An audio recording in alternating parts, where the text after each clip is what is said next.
Meus irmãos, boa noite. Que a graça e a paz do Senhor Jesus esteja conosco nessa noite, onde já nós adoramos a Deus e as pessoas perguntam para mim como é que eu estou, né? E eu estou sempre como quem sonha.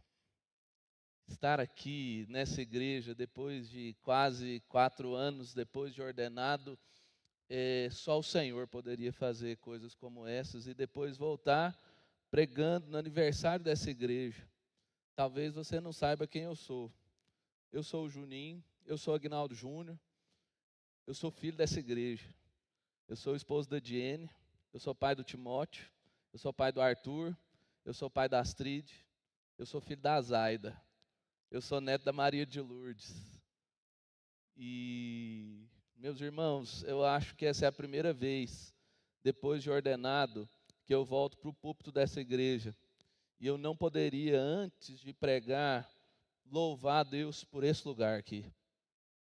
Aqui, eu só não nasci aqui, meus irmãos, porque aqui não tinha hospital. Mas depois que eu nasci, a minha vida foi toda aqui. Foi aqui que eu aprendi de Jesus.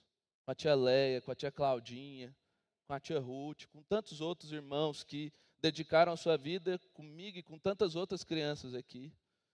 Foi aqui que depois tiveram paciência comigo quando eu fui adolescente, né? Rogério teve muita paciência comigo. Karina, tantos outros. Foi aqui, meus irmãos, que o Senhor me despertou o chamado para o ministério. E eu sou muito grato ao conselho da igreja daquela época. Presbítero Paulo Coura, presbítero Lucas, presbítero Samir, presbítero Adilson, presbítero Márcio Santos. E principalmente nesse tempo de seminário, eu sou muito grato ao pastor Weder. O pastor Weder é um amigo, é um irmão. E a referência maior que eu tenho de pastorado é o pastor Weder. Então, pastor, se eu sou um bom pastor ou um mau pastor, a culpa é sua. Porque você é a minha referência. A caminhada nossa foi muito melhor do que eu poderia imaginar. E eu sou muito grato a Deus pela sua vida, meu amigo, meu irmão. E o senhor é um irmão querido. E o meu coração só pode se alegrar de poder estar aqui agora, de poder ser chamado seu colega, pastor. Louvado seja Deus. Obrigado pela sua vida. De tudo isso, meus irmãos, o que Deus pode dar como o melhor presente para essa igreja? Qual seria o melhor presente que o Senhor poderia dar a mim e a você como igreja de Jesus ou a igreja presbiteriana pioneira? Eu acredito, meus irmãos, que o maior presente que Deus pode dar para nós é também a maior necessidade que nós temos como igreja de Jesus. O maior presente que Deus poderia dar a mim e a você é um avivamento genuíno da parte de Deus para nós. É o fluir da vida de Deus em mim e em você, onde jovens, velhos, novos, vivam para a glória de Deus, amem o Senhor Jesus com toda a sua alma, com todo o seu coração e com todo o seu entendimento. É por isso, meus irmãos, que nessa noite tão festiva, eu queria pensar no seguinte tema para nós: o avivamento de Deus para o seu povo. E para isso eu quero te convidar a abrir a palavra de Deus no livro da 2 Crônicas, capítulo de número 34. 2 Crônicas, capítulo de número 34. Eu peço a você, meu irmão, minha irmã, que você mantenha a sua Bíblia aberta. Nós vamos ler inicialmente somente os 2 primeiros versículos, mas nós vamos passear por todo o capítulo 34 e alguns versículos do capítulo de número 35. 2 Crônicas, capítulo 34, versos 1 e 2, a palavra de Deus diz assim para nós: Tinha Josias 8 anos de idade quando começou a reinar, e reinou 31 anos em Jerusalém. Fez o que era reto perante o Senhor, andou em todo o caminho de Davi seu pai, e não se desviou nem para a direita, nem para a esquerda. Vamos orar mais uma vez? Senhor Deus, essa é a tua palavra, Senhor. ela é voz de Deus para nós, é voz de Deus para a nossa vida. É pela a tua palavra, ó Deus, é que pode dividir o que é do que não é. É a tua palavra que pode revelar para nós, ó Deus, a eterna, boa, agradável e perfeita vontade de Deus para nós. E por isso, em nome de Jesus, por meio da tua palavra, eu peço a mim e aos meus irmãos que o Espírito Santo de Deus venha sobre nós e que o Senhor possa iluminar, exortar, animar, ó Deus, mentes e corações para a glória do teu santo nome. Que o nosso coração saia daqui desse lugar mais cheio de Deus, com mais vontade de buscar ao Senhor, com mais vontade de glorificar ao Senhor em tudo aquilo que fazemos, ó Deus. Tenha misericórdia da minha vida, ó Deus. Que a tua graça tenha, ó Deus, lugar no meu coração. E por causa da tua graça, que o Senhor me use como instrumento nas mãos do Senhor, para a glória do teu santo nome, em nome de Jesus. Amém e amém. Meus irmãos, quando nós falamos de avivamento, então, eu acredito que a primeira coisa que eu e você precisamos pensar é o que não é avivamento. E aí eu queria trazer alguns quatro apontamentos do que não é um avivamento genuíno da parte de Deus. Em primeiro lugar, quando nós falamos de avivamento da parte do Senhor, avivamento não é um emocionalismo sem arrependimento verdadeiro. Talvez a maior prova disso é última noite de acampamento. Você já viu como é que é? Uma choradeira sem fim. Menino e menina chora, pai e mãe chora, todo mundo chora. Só que quando volta para casa é a mesma pessoa, faz as mesmas coisas, comete os mesmos erros, vai para os mesmos pecados. Avivamento não é isso, meus irmãos.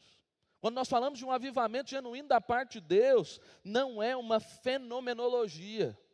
Avivamento tem pouco a ver com curas, sinais, milagres, essas coisas que podem acontecer da parte de Deus para nós, mas avivamento tem pouco a ver com fenomenologia.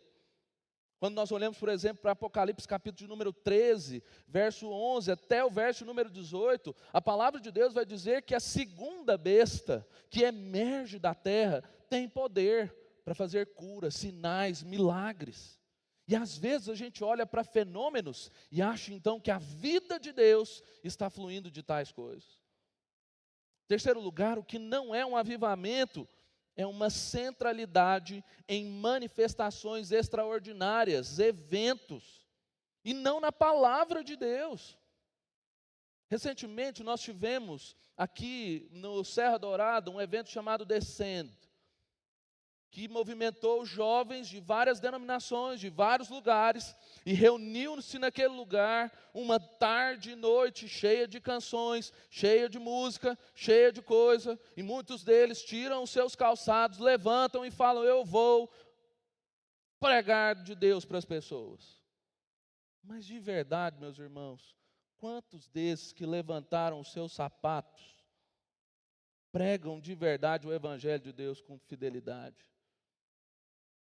Avivamento, meus irmãos, não é um crescimento numérico sem uma transformação moral. Muitos lugares podem crescer como grandes igrejas, megas igrejas, mas se não houver uma transformação genuína da parte de Deus, isso não é um avivamento da parte do Senhor.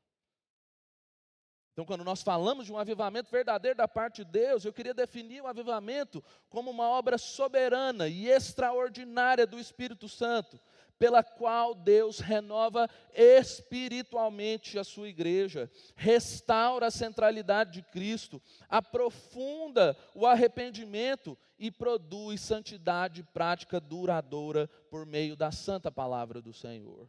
Isso é um verdadeiro avivamento. E meus irmãos, eu espero que Deus dê esse presente a essa igreja em nome de Jesus. A minha esperança é que a partir de hoje, pela palavra do Senhor, Deus possa animar o seu coração, Deus possa avivar o seu coração e encher a sua vida com o Espírito Santo de Deus. Mas há uma característica em comum quando nós falamos de avivamento. Quando a gente olha para os avivamentos da palavra de Deus e nos avivamentos da história da igreja do Senhor Jesus, ele sempre é precedido por uma crise moral, por uma crise social e por uma crise espiritual. E parece que nós vivemos essas três crises. Você concorda comigo? Nós vivemos uma crise moral, meus irmãos. O óbvio precisa ser dito. A gente está precisando de dizer que homem é homem e mulher é mulher. A gente está precisando de dizer que coisas óbvias da parte de Deus são uma realidade para a vida humana. Nós vivemos uma crise social.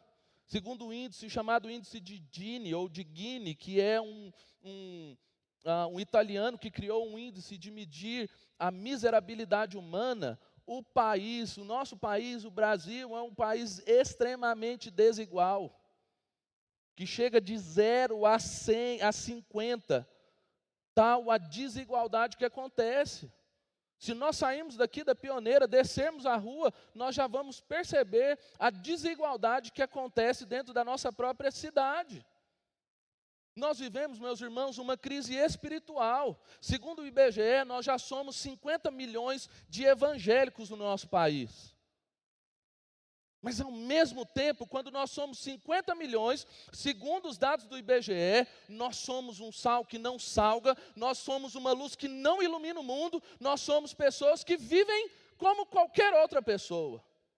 Uma crise moral, uma crise social, uma crise espiritual nós vivemos. E por isso que eu entendo que Deus quer dar um avivamento a nós. Martin Lloyd Jones vai dizer que quase todos os avivamentos ocorreram em tempos quando a igreja parecia espiritualmente morta e a sociedade profundamente corrompida. E é assim que o jovem Josias recebe o seu reinado em Israel. Quando nós olhamos para o texto que nós lemos, 1ª e 2ª Crônicas, no começo, quando foi para canonizar, era um só livro. 2ª Crônicas é um livro escrito no tempo chamado do pós-exílio.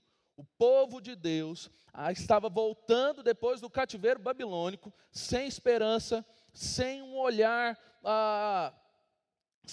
de um futuro definido. Então Deus usa cronistas, ou um cronista, porque não se sabe muito bem quem é o autor de 1ª e de 2ª Crônicas, para escrever a história do povo de Deus de um tempo muito próspero. O tema central do livro de 2ª Crônicas é trazer os atos do Senhor ao longo da história. O nome hebraico para o livro Crônicas são os atos dos dias, principalmente quanto ao período dos reis. Por isso, 2ª Crônicas é um livro para trazer esperança para uma nação arrasada. Derek Kidner, um comentarista bíblico, vai dizer que Crônicas foi escrito para lembrar a comunidade restaurada de que o seu futuro dependia da mesma realidade que determinou o seu passado, buscar a Deus de todo o coração.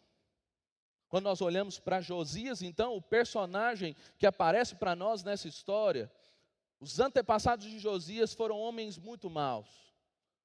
O avô de Josias, Manassés, foi um homem terrível. Ele fez o que era mal perante o Senhor. Se você vir a página da sua Bíblia, você vai ler que Manassés foi aquele que levou altares a Baal, altares a postes ídolos, tirou a pureza do templo do Senhor, trouxe o pecado para dentro da nação de Israel e fez tudo aquilo que Deus não queria que o povo dele fizesse. Manassés é então levado preso, acorrentado, pede perdão ao Senhor. Deus tem misericórdia da vida desse homem. E depois ele morre. Assume então o pai de Josias, Aminon, um homem pior do que Manassés. A palavra de Deus diz que nem 2 anos foi o suficiente para esse homem reinar. Deus já tira esse homem tal qual a maldade. Ele fez pior do que Manassés fez. Sujou todo o povo de Deus, levou todo o povo de Deus a uma adoração ruim, a uma adoração falha, a se afastar das coisas de Deus. E nós entramos então no texto que nós lemos. Josias é um menino de 8 anos de idade que assume então o reinado do povo de Deus. E o versículo de número 2 traz ações de Josias que ensinam para nós o que é um avivamento verdadeiro. E talvez a pergunta que eu e você precisamos fazer hoje é: o que o avivamento de Deus traz para o seu povo? E eu quero trazer 3 respostas. Em primeiro lugar, o que o avivamento de Deus traz para o seu povo? Em primeiro lugar, o avivamento de Deus traz purificação. Parte A do verso número 2, o texto vai dizer que Josias fez o que era reto. A palavra reto no texto original fez o que era direito, justo, honesto perante o Senhor. Se nós olhamos a partir do versículo de número 3, acompanhe comigo a leitura, nós não vamos ler todo o texto, algumas partículas. O texto diz, porque no 8º ano de seu reinado, ou seja, Josias tinha agora 16 anos de idade, sendo ainda moço, começou a buscar o Deus de Davi, seu pai, e no 12º ano, agora com 20 anos de idade, começou a purificar a Judá e a Jerusalém dos altos dos postes ídolos e das imagens de escultura e de fundição. O texto, meus irmãos, vai dizer que Josias fez uma varredura, tirou todos os ídolos, tirou todas as impurezas, tirou tudo aquilo que o Senhor não queria que o povo fizesse. Verso número 7, o texto diz, tendo derribado os altares, os postes ídolos e as imagens de escultura, até reduzi-las a pó, e tendo despedaçado todos os altares do incenso em toda a terra de Israel, então voltou para Jerusalém. No 18º ano do seu reinado, agora com 26 anos de idade, havendo já purificado a terra e a casa, enviou a Safã, filho de Azalias, a Mazéias, governador da cidade, e a Joá, filho de Joacás, cronista, para repararem a casa do Senhor seu Deus. Foram ao Ilquias, sumo sacerdote, e entregaram a Manassés de Efraim e todo o resto de Israel, como também de todo Judá e Benjamim, dos habitantes de Jerusalém. Olha aqui o que esse homem fez. Ele limpa todas as cidades, Jerusalém e todas as cidades circunvizinhas. E agora ele vai para o templo, que havia sido totalmente usurpado, vilipendiado, e começa agora a fazer uma limpeza nesse lugar. Verso de número 14, o texto diz, quando se tirava o dinheiro que se havia trazido à casa do Senhor, Ilquias, o sacerdote, achou o livro da lei do Senhor, dada por intermédio de Moisés. Provavelmente, o livro encontrado aqui é o livro de Deuteronômio. Então disse Ilquias ao escrivão Safã, achei o livro da lei na casa do Senhor. Ilquias entregou o livro a Safã, então Safã levou o livro ao rei e lhe deu o relatório dizendo, tudo quando se encomendou a teus servos, eles o fazem. Contaram o dinheiro que se achou na casa do Senhor e o entregaram nas mãos dos que dirigem a obra e dos que a executam. Relatou mais o escrivão ao rei, dizendo, o sacerdote Ilquias me entregou um livro, Safã leu nele diante do rei. Olha o que o texto quer ensinar para nós e trazer para nós, meus irmãos. Uma limpeza foi feita naquele lugar. E quando se tirava toda a impureza do templo, acha-se um livro empoeirado, em desuso, a palavra de Deus. O que esse texto quer ensinar para nós? Esse texto quer ensinar para mim e para você que Deus desperta corações para buscá-lo. O texto vai dizer que Josias começou a buscar o Deus de Davi, ele era um jovem ainda. E o avivamento, meus irmãos, da parte de Deus, começa comigo e com você, quando Deus move o coração de alguém para buscá-lo sinceramente. Eu espero em nome de Jesus, que aqui tenha corações que queiram buscar ao Senhor de forma sincera. Essa é a esperança do meu coração. O renovo de Deus, meus irmãos, sempre começa no coração antes de começar nas estruturas. O Evangelho quer trazer para mim e para você, ou trazer a lembrança para mim e para você, que jovens podem buscar começar a Deus bem cedo. Que adultos podem recomeçar a sua vida espiritualmente no Senhor. E que, meus irmãos, nunca é tarde para voltar-se para Deus. Nunca é tarde para voltar a sua vida ao Senhor. Deus inicia mudanças grandes, despertando o coração de pessoas comuns. Gente, igual eu e você, bagaceira, ruim, pecador, Deus quer despertar a mim e a você, para amarmos a Ele de todo o coração e vivermos para Ele, para a sua inteira glória. O texto quer ensinar sobre o perigo da idolatria. Josias removeu os altares de Baal, os altares a Deus Azerá. Ele limpou todo lugar e limpou o templo de Deus. Meus irmãos, a idolatria talvez seja a mãe de todos os pecados. Calvino vai dizer que o nosso coração é uma fábrica de ídolos. Que todos os dias eu e você levantamos altares ou somos desafiados a levantar altares para um Deus que não seja o Deus verdadeiro. E por que a idolatria é a mãe dos pecados? Porque toda vez que eu substituo Deus como Senhor do meu coração, o meu coração vai fazer aquilo que eu acho que eu quero, ou aquilo que eu quero, e viver totalmente distante do Senhor. E por vezes a gente liga idolatria a imagens, a esculturas. Mas idolatria, meus irmãos, pode ser algumas coisas. O poder pode se tornar uma idolatria. O dinheiro pode ser um Deus do coração. E dinheiro, meus irmãos, é quem tem muito e quem não tem nada. Porque tem gente que não tem R$1 no bolso e ama o dinheiro mais do que o próprio Deus.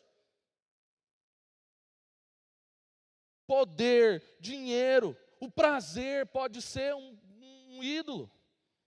A aprovação das pessoas, o nosso ego sendo inflado. A igreja, meus irmãos, pode se tornar um ídolo. Nós temos vivido um movimento da teologia reformada. E aí, meus irmãos, o que tem de gente boçal, chata, chatão, chatona, já viu? Aquele chatão que vive toda hora falando assim, não é isso que a teologia fala? E que quer corrigir todo mundo. Às vezes a teologia vira um ídolo do coração.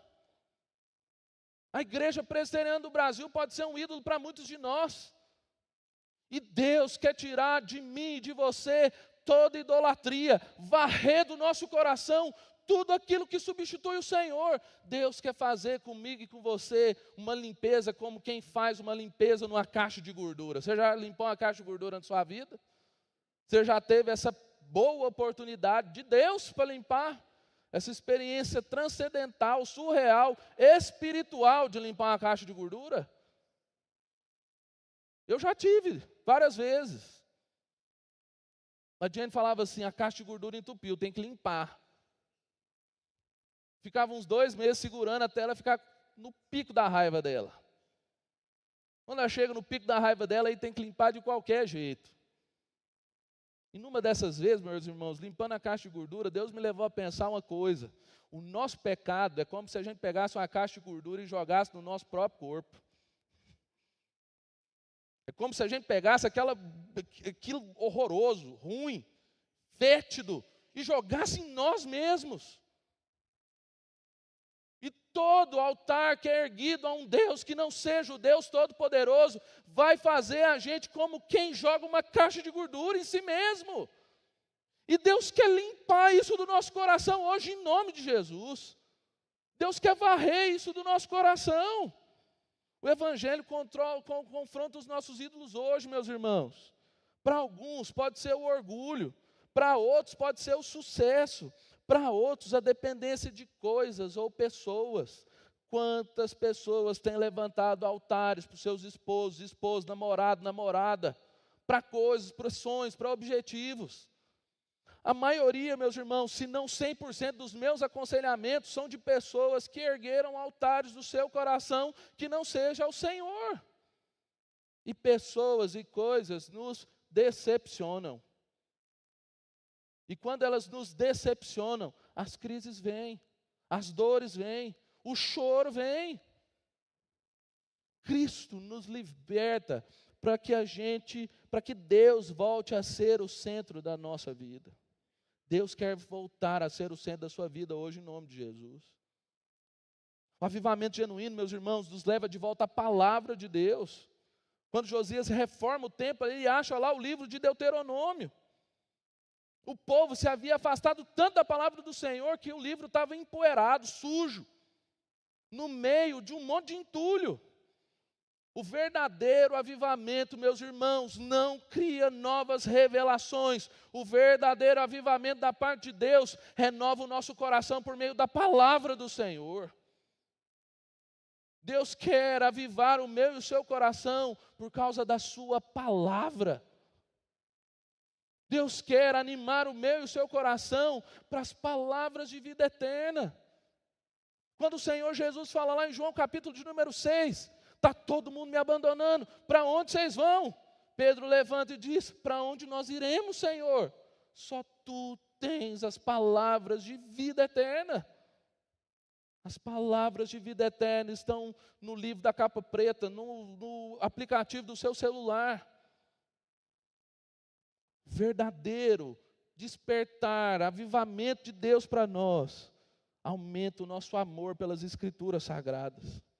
Famílias, jovens, igrejas são renovados quando a palavra de Deus é a instrução para o nosso coração e para a nossa vida.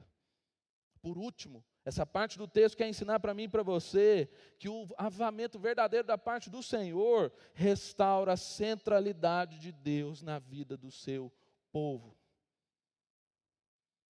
O Evangelho, meus irmãos, chama a mim e a você a perguntar, e essa é a pergunta que eu faço para mim e para você hoje.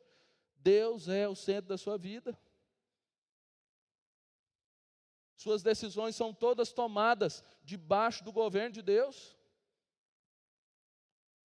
Eu acho que a tia Claudinha nem sabe disso, mas ela me ensinou muito sobre o governo de Deus quando ela me disse um dia que quando ela dirigia para o centro da cidade, ela falava assim, Júnior, toda vez que eu vou para o centro da cidade, eu oro a Deus e peço a Deus uma vaga de estacionamento.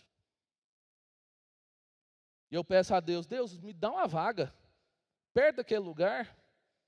E o que a tia Claudinha falava? Júnior, Deus sempre me dava uma vaga. Aí um dia eu dirigi no centro, falei, eu vou pegar essa tática da tia Claudinha. E não é de ver, meus irmãos, que Deus me deu uma vaga, louvado seja Deus. Deus é o centro da sua vida. Amanhã, as decisões que você precisa tomar, elas estão debaixo do governo de Deus. Os seus negócios estão debaixo do governo de Deus. A sua família, as decisões que você tem tomado para a sua família, estão debaixo do governo de Deus. Uma outra pergunta que eu faço para mim e para você. A nossa adoração, meus irmãos, ela é sincera ou somente um hábito religioso? Você está aqui todo domingo. Você canta aqui, você ora aqui. Você espera pecar toda semana para chegar no momento de confissão e falar para Deus os seus pecados aqui na igreja? É assim que você tem lidado com a sua adoração ao Senhor? Segunda-feira passada, uma jovem lá da Mosaic me fez uma pergunta, pastor, como que a gente sabe que uma adoração não é verdadeira e não uma performance? Olha que pergunta boa. E a resposta que eu dei para ela é, uma adoração verdadeira é uma adoração que flui de uma pessoa que louva a Deus em tudo aquilo que ela faz. Lavar uma louça não é menos adorador de quem canta aqui na frente. Dirigir o seu carro no trânsito, meus irmãos, que difícil dirigir aqui em Anápolis. Se você sobe a universitária igual eu todos os dias, e faz um favor para si mesmo, nunca mais dirija na pista da esquerda a 30 km por hora, em nome de Jesus.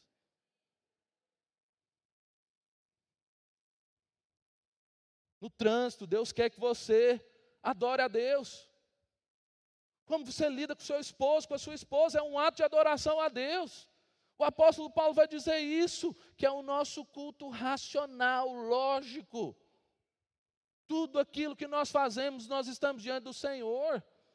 Uma adoração sincera, então, meus irmãos, é uma adoração que quando chega no domingo, é simplesmente o fluir daquilo que já fez na sua semana.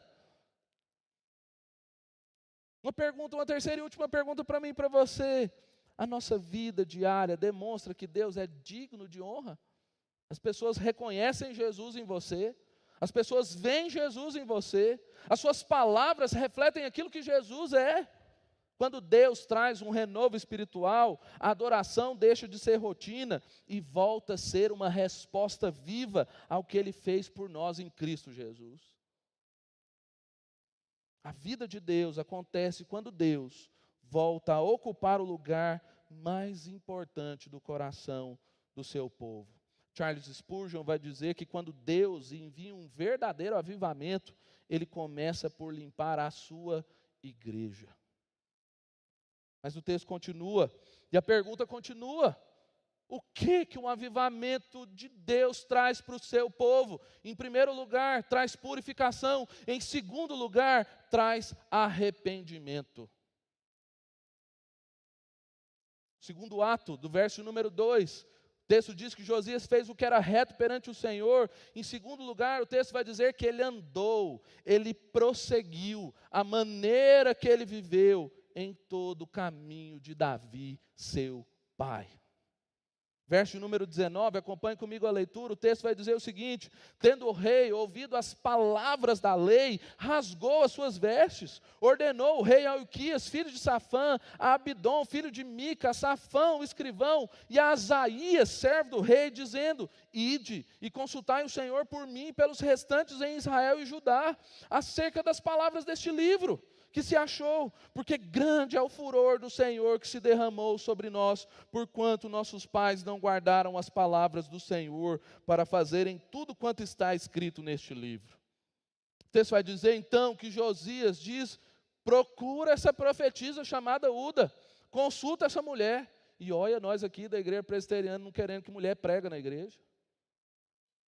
Josias manda consultar uma profetisa. E o texto diz que ele chega para essa mulher, os enviados de Josias falam para essa mulher o que havia sido feito. E aí o verso de número 26 diz: porém ao rei de Judá, que vos enviou a consultar o Senhor, assim lhe direis: assim diz o Senhor, o Deus de Israel, acerca das palavras que ouviste, porquanto o teu coração se enterneceu e te humilhaste perante Deus, quando ouviste as suas ameaças contra este lugar e contra os seus moradores, e te humilhastes perante mim, e rasgaste as tuas vestes, e choraste perante mim, também eu te ouvi, diz o Senhor, pelo que eu te reunirei a teus pais, e tu serás recolhido em paz à tua sepultura, e os teus olhos não verão todo o mal que hei de trazer sobre este lugar e sobre os moradores. Então levaram eles ao rei essa resposta. Josias teve um arrependimento genuíno diante do Senhor. Thomas Watson, um dos grandes do movimento puritano, diz o seguinte: em Adão todos naufragamos, o arrependimento é a única tábua pela qual podemos nadar para local seguro. Por que Josias andar, a maneira de viver como Davi, seu pai, indica arrependimento? Porque, meus irmãos, Atos capítulo número 3, verso número 22, diz que Davi foi um homem segundo o coração de Deus.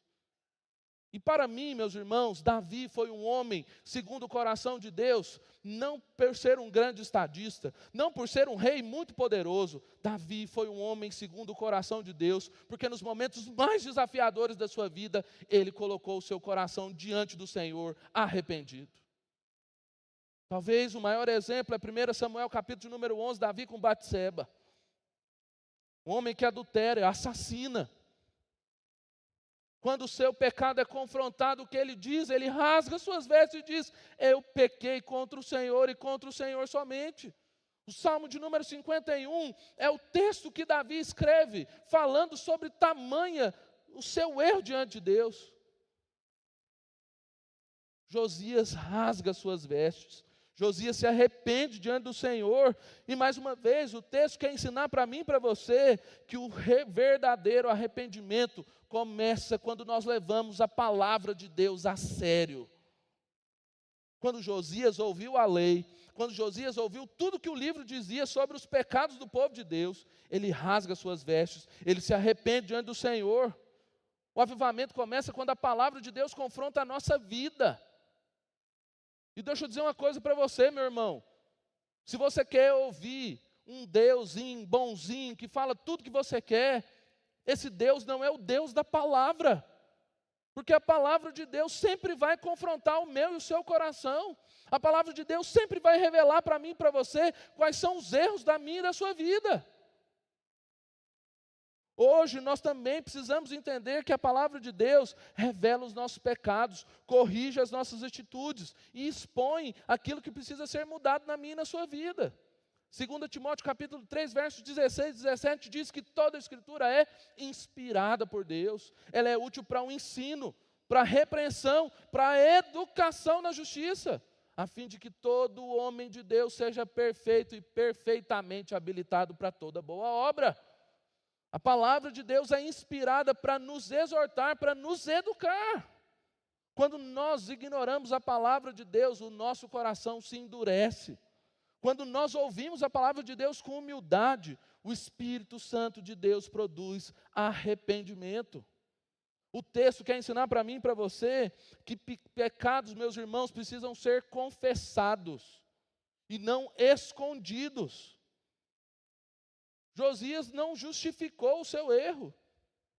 Você percebe no texto que ele não quis dizer nada. Ele apenas rasga as suas vestes, se coloca totalmente curvado diante de Deus e diz: vai pedir a Deus por nós, porque senão nós estamos lascados. O arrependimento bíblico envolve, meus irmãos, reconhecer o nosso pecado sem desculpa. Um dos grandes exercícios que eu tenho no meu casamento é pedir desculpa sem o mais. Já viu? Quando a gente pede desculpa com mais, eu quero te pedir perdão, mas você fez isso, esquece. Isso não é perdão genuíno, isso não é arrependimento genuíno. A mesma coisa é para Deus. Pecado precisa ser confessado diante do Senhor. Meus irmãos, não é brincadeira. Muitos problemas acontecem na igreja de Jesus, porque pecados estão enraizados, pecados estão encobertos, pecados estão sendo minimizados. E por vezes a letargia do nosso coração diante de Deus, a letargia do povo de Deus diante da realidade do Senhor. Nós acabamos de ouvir aqui da tia Claudinha, de gente de igreja perseguida, que não tem liberdade de adorar a Deus. E aí nós chegamos no culto ao Senhor, a gente dorme na hora da palavra, a gente pega o nosso celular, a gente vai para a sala do seu Eurípides, que era a sala que tinha lá fora. A gente faz tudo sem mesmo ouvir a palavra de Deus. E isso revela um coração extremamente pecaminoso. E meus irmãos, pecado confessado é pecado perdoado. Em nome de Jesus, se você tem algo que precisa dizer a Deus, diga hoje, diga agora, peça perdão ao Senhor. Se nós confessarmos o nosso pecado a Deus, Ele é fiel e justo para nos perdoar os pecados e nos purificar de toda injustiça, é o que a palavra de Deus diz para nós. Quando nós confessamos os nossos pecados diante de Deus, o nosso coração é purificado, os relacionamentos podem ser restaurados e a comunhão com Deus é renovada. Deus trabalha poderosamente aonde há honestidade espiritual. O arrependimento verdadeiro, meus irmãos, produz humildade diante do Senhor. Deus responde a Josias, que ouviu aquilo que ele tinha dito. Isso mostra que Deus responde a corações quebrantados. O avivamento não nasce de orgulho espiritual, não, meu irmão, minha irmã. O avivamento nasce de uma humildade diante da santidade de Deus. Deus é um Deus santo. Nós não podemos brincar com a santidade de Deus. Deus é um Deus justo. Deus é um Deus amoroso. Mas nós não podemos brincar com um Deus que vê todas as coisas. Quando nós humilhamos diante do Senhor, nós reconhecemos a nossa dependência dEle. Nós abandonamos a nossa autossuficiência. E nós buscamos a graça de Jesus todos os dias da nossa vida. Deus resiste ao soberbo, mas Ele dá graça ao humilde. Um coração quebrantado e compungido, o Senhor não despreza. O texto ensina para mim e para você que sem arrependimento não há o fluir da vida de Deus. Mesmo com o arrependimento de Josias, Deus mostrou que o juízo viria sobre a nação de Israel por causa dos pecados acumulados por aquele povo. Meus irmãos, isso revela uma verdade séria para nós. Quando o pecado não é tratado, ele produz consequências desastrosas. Quando o pecado não é confessado e tratado por Deus, consequências desastrosas acontecem. O avivamento floresce quando há arrependimento real. Quando pecados são confessados e abandonados, a comunhão com Deus é restaurada, a vida espiritual é renovada, a igreja volta a experimentar a presença de Deus. O arrependimento, meus irmãos, não é um peso, é o caminho que Deus usa para restaurar a vida espiritual do seu povo. Em nome de Jesus, se você precisa se arrepender nessa noite de hoje, faça isso para a glória de Deus. Faça isso para glorificar o nome do Senhor. Pior do que um coração arrependido, pior do que um coração, pior não, meus irmãos, vou reformular minha frase. Um coração arrependido, meus irmãos, Deus trata. Um coração duro, Deus despreza. E a pior coisa que pode acontecer comigo e com você é sermos desprezados pelo Senhor. É sermos desprezados por Deus. Mas a pergunta continua: o que o avivamento de Deus traz para o seu povo? Em primeiro lugar, traz purificação. Em segundo lugar, traz arrependimento. E em terceiro e último lugar, traz redenção. O último ato do verso número 2, o texto diz que Josias fez o que era reto perante o Senhor, andou no caminho de Davi, do seu pai. E o texto termina dizendo que Josias não se desviou, ele não partiu, ele não se afastou do caminho, nem para a direita e nem para a esquerda.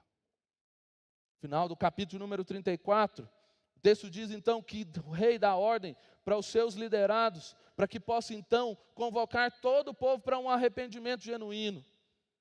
E aí o verso de número 31, olha o que a palavra de Deus diz: o rei se pôs no seu lugar e fez aliança ante o Senhor para o seguirem, guardarem os seus mandamentos, os seus testemunhos e os seus estatutos de todo o coração, de toda a alma, cumprindo as palavras dessa aliança que estavam escritas naquele livro. Todos os que se acharam em Jerusalém e em Benjamim anuíram a esta aliança, e os habitantes de Jerusalém fizeram segundo a aliança de Deus, o Deus de seus pais. Josias faz então uma aliança com o Senhor. Ele olha para a máxima do texto de 2 Crônicas que diz, e nós lemos esse texto aqui nessa noite: se o meu povo, que se chama pelo meu nome, se humilhar e orar e se converter dos seus maus caminhos, eu ouvirei dos céus e sararei a terra. Josias entendeu essa verdade. Convoca o povo, faz uma aliança diante de Deus. Capítulo de número 35, alguns versículos, o texto verso de número 1 do capítulo 35 diz: Josias celebrou a Páscoa ao Senhor em Jerusalém, e mataram o cordeiro da Páscoa no 14º dia do primeiro mês.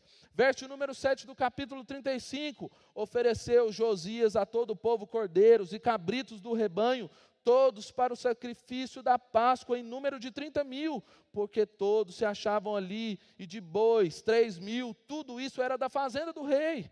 Verso de número 11, então imolaram o cordeiro da Páscoa, e os sacerdotes aspergiam o sangue recebido das mãos dos levitas, que esfolavam as reses. Verso de número 16, assim se estabeleceu todo o serviço do Senhor naquele dia, para celebrar a Páscoa e oferecer holocausto sobre o altar do Senhor, segundo o mandado do rei Josias. Josias faz uma aliança com o Senhor e celebra a Páscoa. A Páscoa era para trazer à memória os atos de Deus.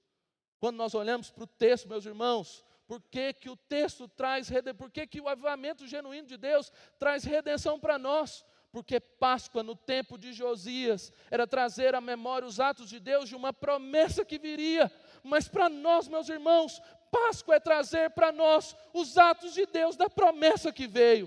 Páscoa é celebrar o Cordeiro que tira o pecado do mundo, que é Cristo Jesus.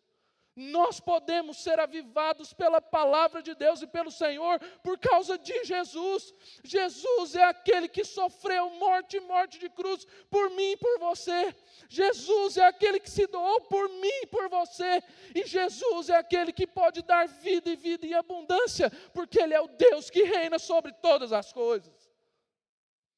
Deus pode dar a mim e a você vida dEle.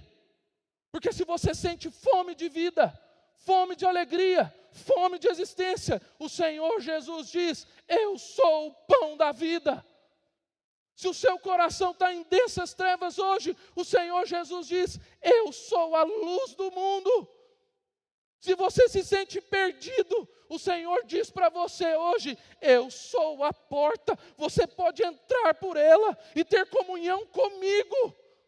Se você se sente perdido, o Senhor Jesus diz: eu sou o bom pastor, eu dou a vida pelas minhas ovelhas. Se você se sente morto hoje pela vida, pelas circunstâncias, o Senhor Jesus diz: eu sou a ressurreição e a vida. Todo aquele que me encontra não tem mais morte, mas vive. O Senhor Jesus, meus irmãos, não é uma possibilidade de caminho, Ele é o caminho. O Senhor Jesus não é uma verdade em tantas verdades, Ele é toda verdade. O Senhor Jesus não é uma opção de vida, Ele é a própria vida de Deus em nós. O avivamento de Deus pode ser vivido de um Deus que diz para mim e para você: eu sou a videira verdadeira, vocês são os ramos, se vocês forem enxertados a mim, eu darei vida a vocês. Nós podemos viver um avivamento genuíno por causa da redenção que há em Cristo Jesus. Louvado seja Deus. Por causa do Senhor. Nós precisamos, meus irmãos, desesperadamente do Senhor Jesus. Se você está aqui nessa noite e não entende isso, eu quero dizer para você: eu e você precisamos desesperadamente de Jesus. Mais do que pagar a conta de amanhã, mais do que qualquer coisa que você precisa fazer, eu e você precisamos do Senhor Jesus. Tim Keller vai dizer que o Evangelho é isto: nós somos mais pecadores e falhos em nós mesmos do que jamais ousamos acreditar. E ao mesmo tempo, somos mais amados e aceitos em Jesus Cristo do que jamais ousamos esperar. Onde abundou o pecado, superabundou a graça do Senhor. O que nós levamos para a vida, meus irmãos? O que a gente leva na sacola da vida? Tudo que Deus ensina para nós nessa noite hoje. Quais são as aplicabilidades desse texto para nós? Em primeiro lugar, uma primeira aplicabilidade para a gente levar para a sacola da nossa vida é que eu e você precisamos voltar diariamente ao Evangelho. Não trate o Evangelho como algo que você ouviu apenas do passado. Lembre-se todos os dias de que você é mais pecador do que imagina e mais amado em Cristo do que você ousa esperar. Volte-se todos os dias para o Evangelho de Jesus. Segundo lugar, abandone os ídolos do seu coração. O Evangelho expõe aquilo que ocupa o lugar de Cristo. Sucesso, dinheiro, aprovação, prazer, controle. Identifique hoje o que ocupa o lugar de Jesus no seu coração e entregue isso a Deus.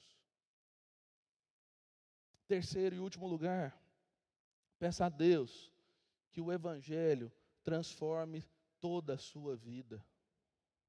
Pare de separar fé e vida. Não tem como dicotomizar a vida. Tudo que nós fazemos estamos diante do Senhor. Por isso, viva o Evangelho em todas as áreas da sua rotina, todas as áreas da sua vida. E por último, busque um coração renovado pelo Espírito Santo de Deus. Avivamento não é produzido, meus irmãos, por estratégias humanas. Não adianta essa igreja aqui agora querer fazer uma cruzada de avivamento. isso pouco importa. Ele nasce quando o Espírito Santo aplica profundamente o Evangelho no coração. Por isso, o povo de Deus precisa buscar a Deus com humildade e com dependência. Um verdadeiro avivamento começa quando pessoas comuns, como eu e você, dizem: Senhor, comece em mim. Coloque isso na sua oração hoje, meu irmão. Senhor, começa na minha vida. Começa na minha casa. Começa com as pessoas que estão à minha volta. Começa na minha vida. E eu acredito, meus irmãos, e termino dizendo que eu acredito que Deus quer dar esse presente para a Pioneira e para a sua igreja. Deus quer ministrar a vida dele sobre a sua vida, meu irmão e minha irmã. Deus quer renovar no seu coração a chama que só o Espírito Santo de Deus pode fazer arder no seu e no meu coração. Deus quer restaurar relacionamentos. Deus quer restaurar a sua vida. Deus quer que você seja um agente da restauração aonde quer que você esteja. E eu gostaria, meus irmãos, como quem ama essa igreja, fazer 2 orações. E se o reverendo Éder me permite, eu queria convidar ele, o conselho da igreja aqui à frente, para orar, para nós orarmos.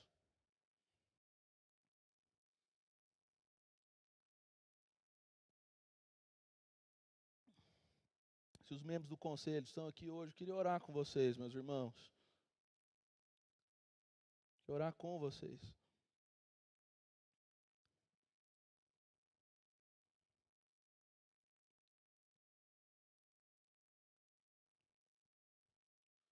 Quando eu olho para vocês, eu olho para os meus amigos. E cada um de vocês, a minha história em algum momento se entrelaça com a de vocês. E o meu pedido, como quem ama a vida de vocês, e como quem ama essa igreja, é: olhe para esse povo, olhe para essa igreja com amor. Gaste tempo orando por essa igreja. Gaste tempo olhando para os problemas dos irmãos dessa igreja. Que vocês possam ser grandes homens de Deus, como foram na minha vida, para a vida desses irmãos, em nome de Jesus. Que mais do que decisões administrativas, mais do que decisões de coisas que precisam ser feitas, e conselho é para isso também. Que o conselho dessa igreja gaste tempo em oração, buscando a Deus, uma renovação espiritual para essa igreja em nome de Jesus. Eu queria convidar, meus irmãos, vocês a ficarem de pé e nós orarmos pelo conselho dessa igreja em nome de Jesus. Se você puder, estenda suas mãos sobre a vida desses irmãos. Eu queria dizer para vocês também, mesmo não estando mais aqui nessa igreja já há algum tempo, esses irmãos dedicam as suas vidas para essa igreja. Eu não tenho dúvida que tem irmãos aqui que choram por essa igreja, que colocam o seu coração inteiramente para que essa igreja continue florescendo. E eu creio, meus irmãos, que Deus vai dar mais 60 anos de igreja, 61, em nome de Jesus. Em nome de Jesus. Eu tenho interesse pessoal também, a minha família continua aqui. Minha família continua aqui. Ame esses irmãos. Respeite a autoridade desses irmãos.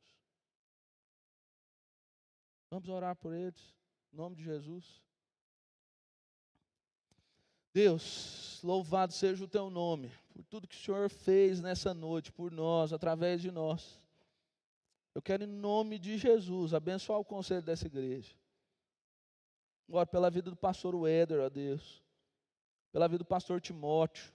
Pela vida do Samir, ó Deus. Pela vida do Adilson. Pela vida do Zavão, ó Deus. Pela vida do Valdeir, Senhor. Guarda o conselho dessa igreja. Guarda esses irmãos queridos em nome de Jesus. Sustenta-os nas suas mãos, suas famílias, ó Deus. Em nome de Jesus. Em nome de Jesus. E que a vida de Deus, ó Pai, seja um fluir a partir, ó Deus, da liderança desses meus irmãos, em nome de Jesus. Em nome de Jesus. Os abençoe, ó Pai, para o louvor da Tua glória, em nome de Jesus. Em nome de Jesus. Segunda oração que eu queria fazer, eu queria que a gente orasse por essa igreja. Essa igreja aqui é o que Deus está confiando a vocês, meus irmãos queridos. E uma das coisas que eu aprendi é a ser extremamente apaixonado pela igreja de Jesus. Uma das coisas que eu aprendi com o pastor Weder é ser apaixonado pela igreja de Jesus. Ele me ensinou isso. A caminhada com ele aqui me ensinou muito isso. Teve vezes que a gente chorou junto aqui.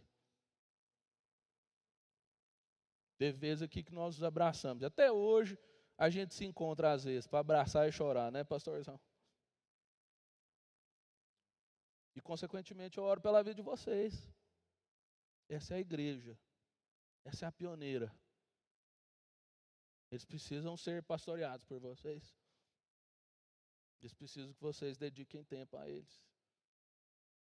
Que isso seja feito para a glória de Deus. Vamos orar para essa igreja?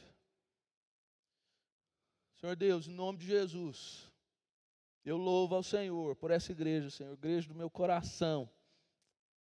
Pioneira faz parte da minha história, Senhor. E ela foi instrumento da graça de Deus na minha vida. E com muita humildade diante do Senhor, com os meus irmãos, eu oro por cada irmão aqui, por cada família, por cada pessoa, por cada história, ó Deus. Por cada problema, por cada angústia, por cada dor, por cada alegria, Senhor. Que o Senhor ministre a graça do Senhor e a vida de Deus sobre essa igreja em nome de Jesus. Em nome de Jesus. Que esses irmãos possam experimentar o renovo do Senhor a partir da liderança dessa igreja em nome de Jesus. Amém e amém. Louvado seja Deus. Obrigado, meus irmãos. Obrigado. Eu quero, mais uma vez, agradecer o conselho dessa igreja, agradecer aos irmãos que gentilmente me cedem esse lugar, né? Eu esqueci de dizer isso. Deus tem permitido uma caminhada bonita ali na Mosaic Igreja Presbiteriana, junto com o pastor Vinícius, e Deus tem sido muito bondoso para conosco naquela igreja. Não vou convidar você para visitar lá, porque você tem que vir aqui para Pioneira. Mas que Deus abençoe essa igreja, meus irmãos. Vocês estão e estarão sempre no meu coração, sempre nas minhas orações. É difícil falar de nomes e a gente esquece tanta gente que a gente ama, mas eu quero dizer que eu amo todos vocês profundamente. Que se hoje eu sou algo pequenininho, alguma coisa boa, é pela graça de Deus, de tudo aquilo que eu vivi aqui. Eu conheço cada buraco dessa igreja, se nada mudou. Eu conheço cada lugar daqui. E as memórias são diversas, imensas, bonitas. E eu posso dizer que eu continuo como quem sonha, por causa dessa igreja. Louvado seja o Senhor. Que Deus abençoe os irmãos em nome de Jesus.